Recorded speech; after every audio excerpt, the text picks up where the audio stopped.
Hello Wolfpack, we're looking at Zcash, USD, today, and the reason why I want to look at Zcash is because there's been some big controversies going on in the privacy coin sector, especially in my country where I'm from, Australia, in which exchanges like Binance, and I'm not sure if this is the case worldwide, but Binance, for example, and other centralized exchanges like Coinbase have actually stopped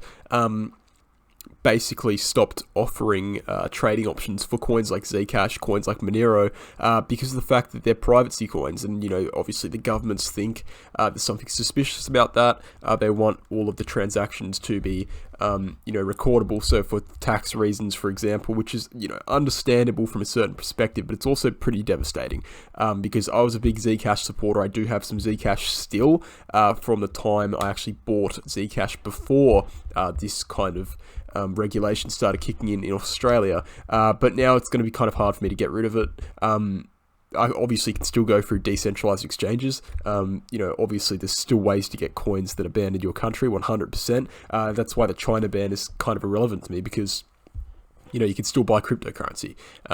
Use decentralized exchanges, you can still get it. Doesn't matter if you have centralized exchanges or not. Yes, it's going to feel a bit more suspicious. Yes, it's going to be a little bit more, not going to hold up in court kind of thing, but realistically, you shouldn't get caught. And I don't think it's actually prosecutable in Australia as of yet, especially since I actually held the coins before that ban came into place on centralized exchanges. But regardless, it is something to consider when looking at the bullish case for privacy coins, right? Because even though you can get them in other places, even though you can go to decentralized exchanges, most people, the average Joe, isn't going to do that. Okay, and if this regulation goes too far, and if worldwide privacy coins aren't offered on exchanges, privacy coins aren't really going to go anywhere, right, in terms of valuation. Yes, they're still going to have their use case, right, for decentralized exchanges. They're still going to be able to transact value within privacy coins, but in terms of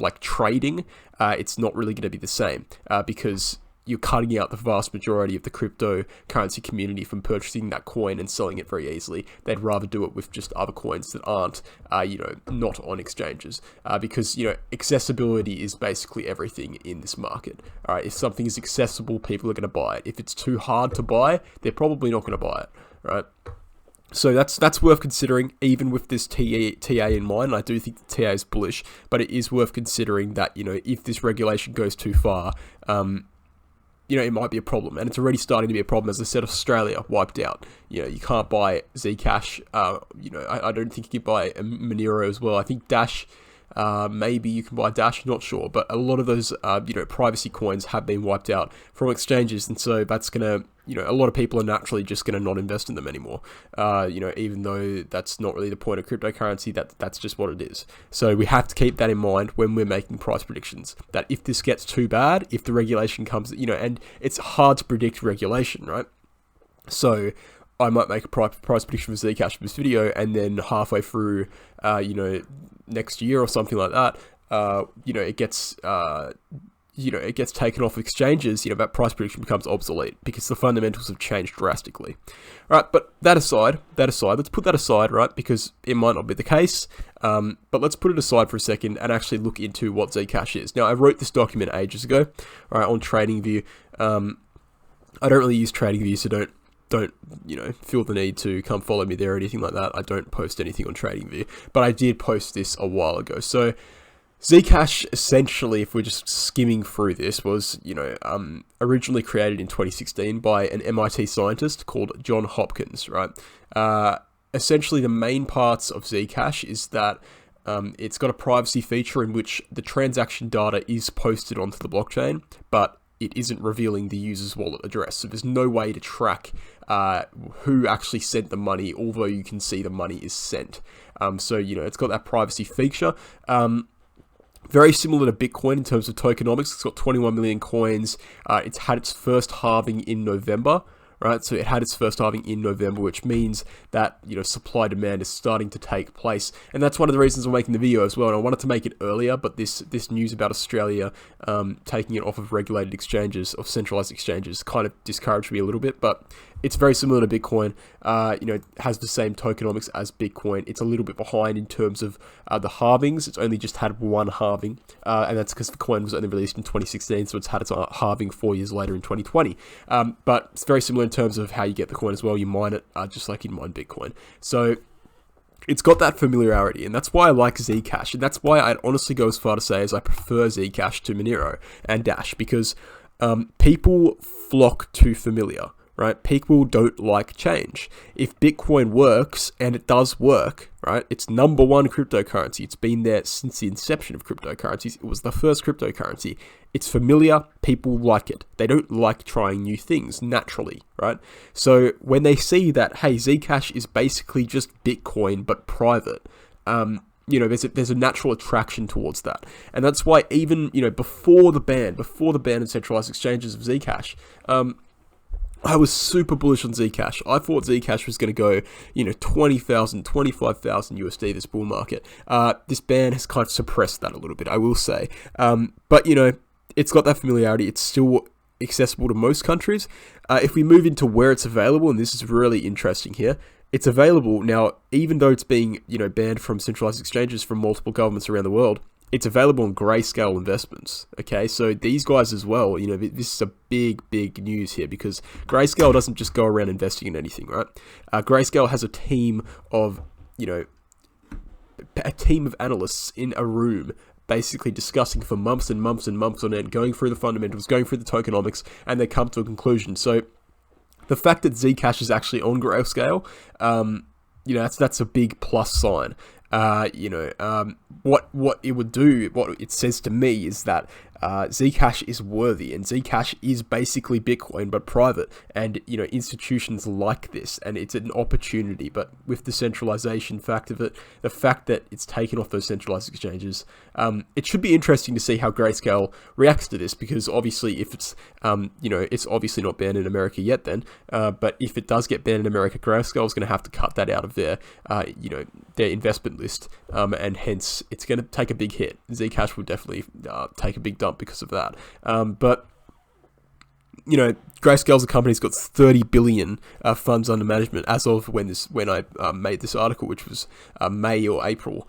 So $30 billion, pretty big. It's one of the most well-known in the cryptocurrency space. The people who created Zcash, the electric coin company, now, I would note that these people seem to be focused more on the fundamentals and, exchange listings and getting it adopted, rather than actual, marketing. And that's why you don't really hear much about Zcash. If you go to the electric coin company on Twitter, for example, you don't actually see that much advertisement for the coin in the same way. And, I don't think that's a bad thing at all. I think that's a great thing. I think focus on the fundamentals, focus on improving the coin, and naturally people will come to it. But you think about Bitcoin, right? Bitcoin wasn't advertised. Bitcoin may have been advertised, at the start, at the very inception, but it's got no,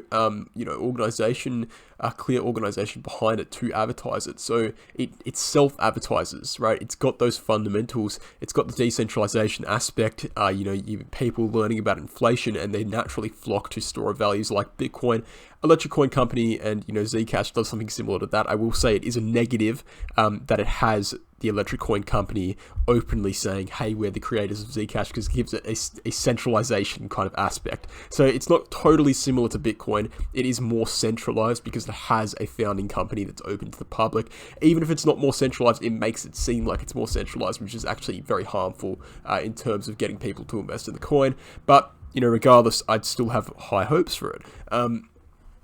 So we've got 11.5 million coins in circulation right now out of a 21 million circulating supply. So it's gonna essentially max out supply at a very similar time to Bitcoin. In I don't know what year it is, but it's over 100 years from now, right? So very similar tokenomics. In terms of TA, all right, and we looked into VFA just then, so we got a brief overview of what Zcash actually is, right? So essentially, just to break it down very quickly, very similar to Bitcoin, same tokenomics as Bitcoin, but private. Right, so obviously massive use cases there.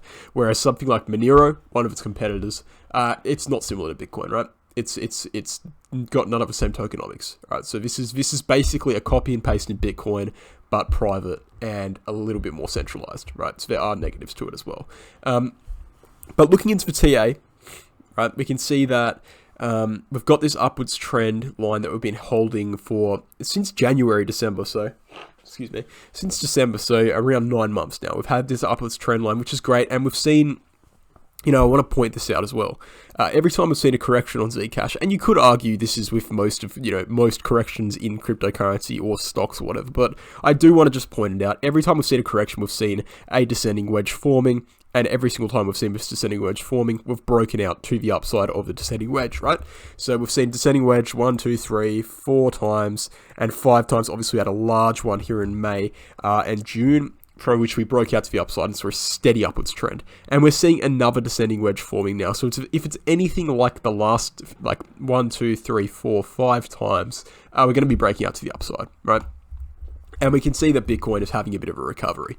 Okay, so we can see Bitcoin, we're on the Bitcoin chart right now, where, we've got a descending wedge of our own on Bitcoin, and we're breaking out to the upside slowly. So, in terms of cyclical theory, we're still holding to the cyclical theory on Bitcoin, and hence altcoin should perform with the cyclical theory as well. All we can do as investors is look at the past and try to predict the future. And the past is we've had this trend play out before. We've retested this line before, this support line, and we've gone up each and every time. So the probability, the likelihood of upside is in our favor, especially since we had a clean bounce. And I'll zoom in a little bit so you guys can see it a bit more. We had a very clean bounce off of the trend line here, the upwards trend line here. Through which we saw a green candle, and we might be continuing upwards and breaking this descending wedge in the next few days, which would be very bullish. And I just want to point out as well, this wick downwards here in July, that was only one candle below the ascending support line out of 9 months. So I'm not counting that. It's basically just a fake out, right? So one candle below out of 9 months worth of candles doesn't really matter to me. We can see that we've had 1, 2, 3 and 4 separate retests of the support line, so it's pretty clearly still valid. So yeah, it looks bullish on the daily chart. I will notice on the VPBR, which is the volume profile for the fixed range, we do have a lot of volume coming in up until about and increasingly until 157 USD. So until 157 USD, we can expect some, slow moves upwards like we saw here in March and like we saw here in February, because there's a lot of selling pressure coming in. There's a lot of, actively trading around between buying and selling until 157. And from that point, we can see a sharp downwards trend on the VPVR, which means that there'll be some more volatile price action. We can see that play out quite well here. So in March, so you can see slow upwards trend as we just kind of tranche through those sell orders. And then once we broke through that 157 zone here, we can see it started to go a little bit more sharply upwards. Obviously, the higher we get, the more sharply it's going to move, because more people are going to know about the coin. There's going to be more hype around it. So the first real target for me on Zcash, we can look at some small support lines and resistance lines like 137, but the first real target for me is 157 because of the VVPR. All right, once we break that, we'll pretty much be good to make a high here at 182 and head upwards to new all-time highs. Sorry, not all-time highs, cyclical highs. So our cyclical high for this cycle so far is 391 USD. I do want to note that Zcash, and we can look here at CoinMarketCap, has been, and it's very hard to actually pinpoint what this price was, but when it was first released onto the market, it got into the thousands, right? Very hard to pinpoint where that actually was due to different exchanges showing me different information. I've heard up to 30,000. I think, we don't want to be counting that, because it's just a few days. We were only there for a few days, and it was just when the token first released. So it's a bit, it's a bit scatterish price action. It's a bit, shady if you want to actually count that as all-time high. I'd go ahead and say that the real all-time high on Zcash was around 900 USD in 2018. So that is the real all-time high on Zcash. So we can see that we've only reached, under half of the all-time high from 2018 in this bull market, which is not like crypto at all, right? When you go up in crypto, you're going to go up. You're not going to stop down here halfway. That's never happened before in cycles, which gives me the impression that, this bull market is not over, of course. And what we can actually see on Zcash And what I think is very interesting with Zcash is we can paint out what's going to happen here as a massive rounding out formation over the course of like 3 or 4 years, right? So if we do something like that, that would make perfect sense to me. But what we can say and what we can see on Zcash for making a price prediction, right? We're making a price prediction Zcash. There is data to look at from the previous cycle, but not a massive amount, especially on the Binance chart. We don't have any clear fractals playing out. We could say, if you wanted to argue the bearish argument, what you could actually do is you could say that this entire region here from November 2017 to around April 2018 looks very similar to the current price action here. So if we lowered that down here, we can see that looks quite similar and will continue downwards into a bear market. I don't think that's the case, because that would mean the 4-year cycle theory would be invalidated. All right, so I don't think that's the case. It is a valid argument though. I can see how people would make that argument.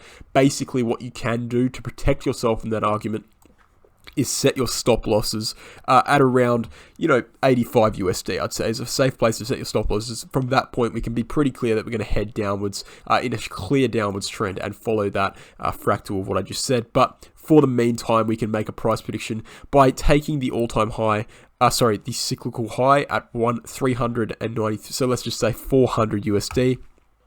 We can assume that when that happened, Bitcoin was at 64k, taking our price prediction for the end of year on Bitcoin of 120k, and that's a rough price prediction. If you want a full, locked in price prediction, come back to me on October 1st. I'm going to be giving my full price prediction. I just need that extra data from the end of the month to make it. So October 1st, come back here and I'll give you my full finalized price prediction for the cycle. But 120k is a rough estimate for now. So 120k is a 2x from Bitcoin's all-time high at 64k. Hence, it will probably be a 3x from Zcash's all-time high, cyclical high, because altcoins tend to outperform Bitcoin by around 50%. So we can see if we add 200% to the price from this cyclical high, we can see that Zcash will be reaching, according to this model here, 1,182 USD. Now that would be my price target. I think that's a conservative price target, but what I will say as well, even though it is slightly conservative, I will say that watch out for this 1,000 USD zone, because this is a massive psychological resistance zone from which people will probably be taking profits. So say we come up here on Zcash and we get rejected from 1,000 USD, that could very well happen and we can enter a bear market from that point. People take profits at rounded out numbers. So what you'd want to be doing is actually selling at around 950, 975, waiting for the breach of 1,000 before re-entering, so you protect yourself from that scenario, or just set a stop loss, But this price prediction, I will say, even though I just said it's conservative, I will say this price prediction will only play out, I think it will only play out if the, regulation stops, right? If the regulation keeps going, right, Zcash keeps getting ripped from exchanges in different regions around the world, we're not going to reach that price. It's just not going to happen, okay? Because there's not going to be enough buyers. There's not going to be enough people who are able to buy Zcash to be able to, sell it, trade it openly in a very easy manner. If we see mass regulation, we might even have trouble getting back to our previous all-time high in 2018, because there's just going to be so much less buyers available. So it's something to keep an eye on, right? I'm not saying that to scare you, I'm just saying it's something to definitely keep an eye on, because it is a threat. And people who say it's not a threat are simply just lying to you. Either that or they're not traders, right? If you use Zcash for the utility in the use case, that's a different story. But if you're a trader, it's definitely a big threat to Zcash. Alright guys, thank you for watching the video. I hope you learned something about Zcash, and I'll catch you guys in the next one.